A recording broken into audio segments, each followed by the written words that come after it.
My name's Guy Kesteven, and this is the Tech Talk Round bike check to go with the Mason Raw Steel Trail Hardtail live ride review, which, yeah, I've no idea how well that's going to turn out because it was very, very wet conditions when I filmed it. And even now, I'm afraid the mic foam is still very, very soggy. So apologies if the audio is really bad on this, but hopefully the beautiful design of this bike will make up for that a bit. So the Raw is the first Mason mountain bike, but obviously Dom from Mason used to design the Kinesis and Maxlite ranges way back in the day when they were kind of the classic privateer hardtails, really, really good value. Normally aluminium bikes, but he did some steel ones as well. And he's also got experience with steel road bikes and steel adventure bikes as well. And, you know, it does come as a complete bike. Well, it will come as complete bike packages. I don't know the exact details on those. I've not had the lowdown from Dom yet, but I'm going to majorly concentrate on the frame here. Although, I mean, basically, this is running pretty much the same kit as my Flare Max long-termer. So SID Ultimate fork up front, SLX drivetrain and brakes, Hunt Trail wide wheels, and then these big high-volume Vittoria tyres, 29 by 2.6. So the first thing to point out is there's an absolute ton of mudroom in there. Loads of space. There's no braces in there, so nothing to get in the way of the tyre. And you'll just about squeeze a 36 tooth ring in there behind that dimple chainstay. And as you can see, there's a nice subtle curve here in the seat tube, and that's actually the only Reynolds tube on this bike. All the rest of it is Dedecci, which is an Italian tube set, and the back end is essentially the same as the ISO, the Mason Adventure bike. So you've got these beautiful tapered and kinked seat stays, and then again tapered and kinked chain stays, and then Mason's own dropouts there. Rather than, you know, there's that standard round cowl dropout you get on a load of different designs.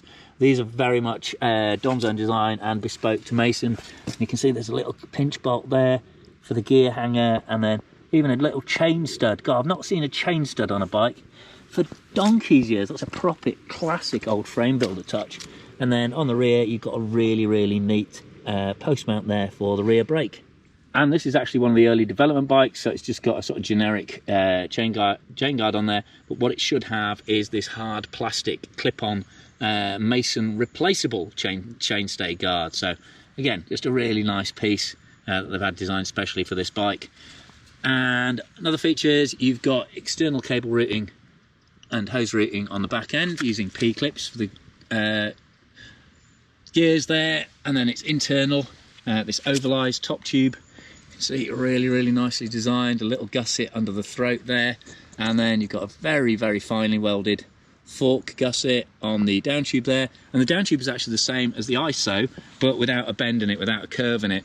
And so you've got triple anything mounts on the underside, and then you've got 4 different bottle mounts on that side, so you can slide that bottle up and down on the mount depending on whether or not you're using a bottle on the back there. And also, because they've kept the tube open, they haven't put any braces there, they haven't super dropped it, that means you can fit a full-size frame bag. If you look on the live ride review, you'll see Josh Ibbott, who's their, you know, marathon ultimate distance racer. He's running a full frame bag on his Raw, and the whole bike is designed to be as versatile as possible in terms of fitting bike packing stuff onto. So you've got top tube mounts there as well. In terms of, up to the head tube, you've got the Mason head badge there, nice detailing, a little bit of ring reinforcement top and bottom, and plenty of projection there, so you're not going to need to worry about the crown of the fork coming around and tapping anything. And while previous Mason steel bikes have all been made in Italy, the Raw bikes will actually be made in Scotland by Five Land Bikes, the same guys who make the front ends for some of the Cotic bikes. Adds a bit of cost, but you can see the detailing, the welding, the mitering on these, just absolutely beautiful. And they're painted in-house as well, so that just gives them really exceptional quality control throughout. And just the way the bike's put together, you know, it really does inform the way a bike rides, and there's a beautiful life and spring and lightness. I mean, this bike, I mean, it's not, you know, like I say, there's big old tyres on there, trail wide rims, alloy bar and stem, X-Fusion Manic dropper post. You know, I mean, yes, the fork's light and the tyres are relatively light for their size, but it's not a super light build, and this complete bike comes in at $12.99 without the pedals. So really impressively agile weight for a trail hardtail. Certainly very, very light for a steel hardtail. And in terms of the angles, you've got a 66-degree head angle. All these numbers are sagged, by the way, so with the fork compressed slightly, it's 120mm travel fork. 66-degree head angle, 75 and a bit seat angle. And reach on this large is 471mm with a 1204mm wheelbase. Now, it's not a super slam chasing a wheelbarrow style bike park bike. It's still bright, it's still agile, it's still nicely poised on the climbs because you've got your weight brought forward on the saddle, and it's not just wandering all over the place at the front. But then when you're onto the slippery Lake District rocks in the rain, it doesn't feel really skittish and nervous either. And because you've got, while the tubes are relatively slim, because you've got that ovalization on the top tube, that still gives it a decent amount of authority and kind of tracking strength when things get a bit leery. I certainly haven't felt like this bike's going to twang out from underneath me or just freak out in any way. I mean, obviously, I've only had a very short ride on it, and the conditions have been very, very slippery, so I haven't really managed to get it stuck into anything. And, you know, and if you do want a bike park bike, you want something slacker and slam, there are plenty of those options out there. But as a balanced fast far all-rounder, which is the whole kind of reasoning behind the Mason range, this is just a really, really beautifully made classic mountain bike, I have to say. You know, it's certainly modern enough to hold its own on technical terrain, but without feeling like it's punishing you on the climbs or just making you give up as soon as things turn upwards, or, you know, the kilometers or miles start piling on. This feels like a bike I could really, really enjoy riding all day, day after day. And sorry, just remaining bits of the geometry. I mean, one thing that is relatively progressive, 60mm bottom bracket drop, so that, you know, keeps your weight reasonably low and centered. You know, you needn't worry about getting flung over the bars. Certainly, you know, it's not mega planted because, again, you want that brightness, you want a bit of pedal clearance, but certainly it's coming up over steppy climbs. But, you know, definitely just a nice balance. And then 435mm chainstays on there to give, you know, reasonable amount of stability, and obviously all that mud clearance in there, but also it just gives you a nice long tube to let some of that compliance in there.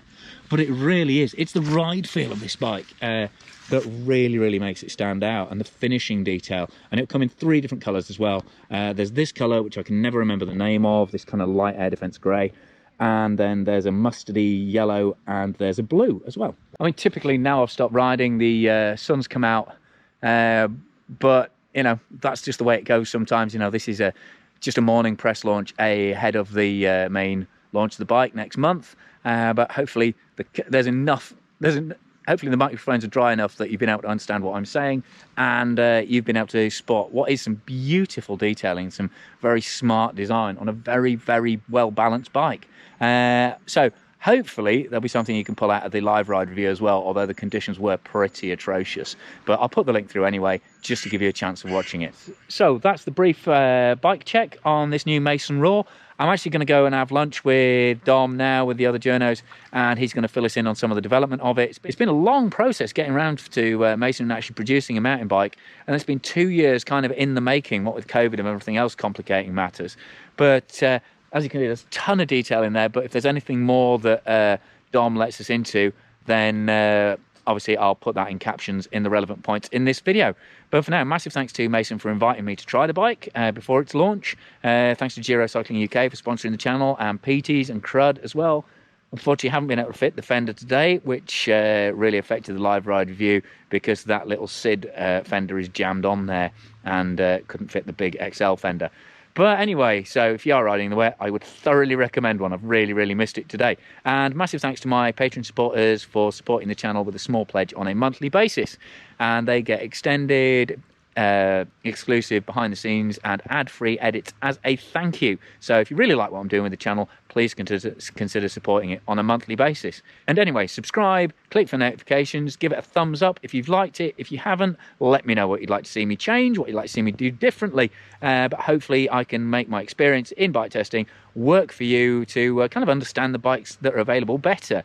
But I have to say, this is definitely, even the short time I've ridden, impressed me as a real standout option as an all-round trail all-rounder in what's becoming an increasingly aggro category, but with some really sweet detailing that lifts it above kind of similar bikes from more mass market, cheaper manufacturers. So that's the quick tech check done. Make sure you watch that live ride review to try and see what you can through the spray, and yeah, really looking forward to hopefully getting more time on this bike after the official launch when there are some more samples available. But for now, I've been Guy Kestevan on Guy Kes TV, talking you through the new Mason Raw.